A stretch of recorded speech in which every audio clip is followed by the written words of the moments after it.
नमस्कार, आप सभी का स्वागत है और मैं हूं अनमोल मट्टू।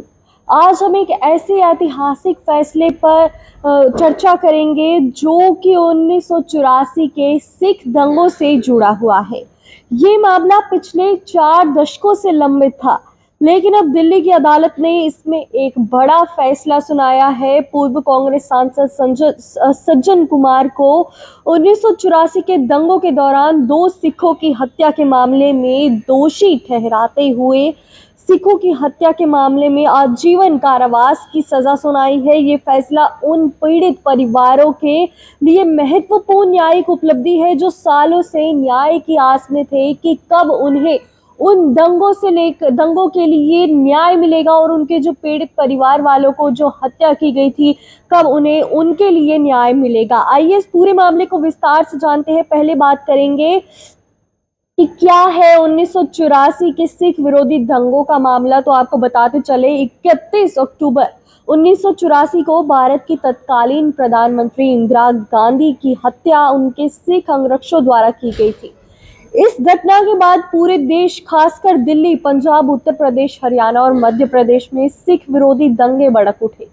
इन दंगों में हजारों सिखों की हत्या कर दी गई, उनके घरों और दुकानों को जला दिया गया और उनके परिवारों को भारी नुकसान इसके बाद उठाना पड़ा था। सज्जन कुमार पर इसके आरोप क्या लगे थे, तो आपको बता दें, सज्जन कुमार पर आरोप था कि उन्होंने 1 नवंबर 1984 को दिल्ली के सरस्वती विहार इलाके में भीड़ को भड़काया था, जिसके बाद सरदार जसवंत सिंह और उनके बेटे तनुदीप सिंह की हत्या कर दी गई थी। आरोपियों के मुताबिक आरोपों के मुताबिक भीड़ ने उनके घर को लूटकर आग के हवाले कर दिया और दोनों को जिंदा जला दिया था।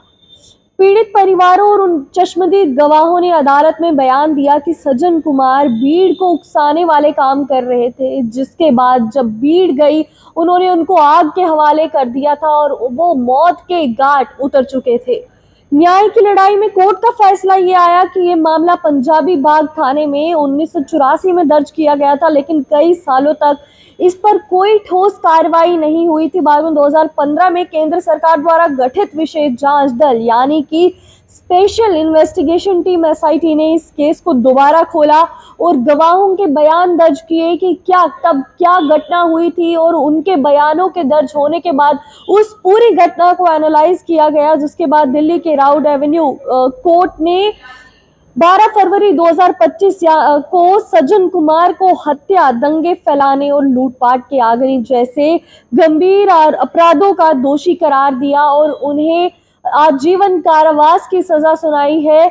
और अदालत ने उन्हें आजीवन कारावास की सजा सुनाते हुए ये कहा कि सज्जन कुमार की प्रतिक्रिया और आगे की संभावना। सज्जन कुमार ने अदालत में अपने खिलाफ लगे आरोपों को खारिज करते हुए खुद को निर्दोष बताया। उन्होंने कहा कि उन्होंने कोई भीड़ को उस दौरान नहीं उकसाया था, वो भीड़ पहले से ही वहां पे उमड़ चुकी थी, क्योंकि ये इंदिरा गांधी को हत्या कर दी गई थी, जो कि उन्हीं के अंगरक्षकों द्वारा उनकी हत्या कर दी गई थी, जिसके बाद भीड़ भड़क उठी थी। लेकिन उनका कहना है कि वे निर्दोष है और इस मामले में उनका कोई हाथ नहीं है।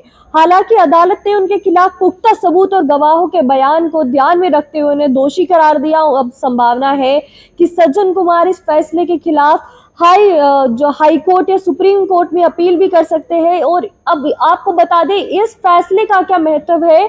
दशकों से न्याय का इंतजार कर रहे पीड़ित परिवारों को राहत मिली है कि कितने देर से वह लोग ये आशा कर रहे थे कि जो पीड़ित परिवार है, जो उनके घर वालों को मार दिया गया था, उनको कब उसका अपराधों की उसको सजा मिलेगी, जो जिन्होंने उस पूरी भीड़ को उकसाया था, जिसके बाद उनके परिवार वालों को मार दिया गया था। यह संदेश जाता है कि कानून से कोई बच नहीं सकता, चाहे मामला कितना भी पुराना क्यों ना हो, चाहे कितनी देर से यह मामला दबा क्यों ना हो। लेकिन जब न्याय की बात आती है तो कई सारे पुराने जो भी फाइल्स जो बंद होती है वह भी फिर से खुलकर न्याय सामने आ ही जाता है और 1984 दंगों के अन्य मामलों में भी तेजी आ सकती है, जिससे और दोषियों को भी सजा मिल सकती है जो उस दौरान शामिल थे, जिन्होंने भीड़ को भड़काया या उस दौरान जो भी 1984 में दंगे हुए उनमें शामिल रहे होंगे।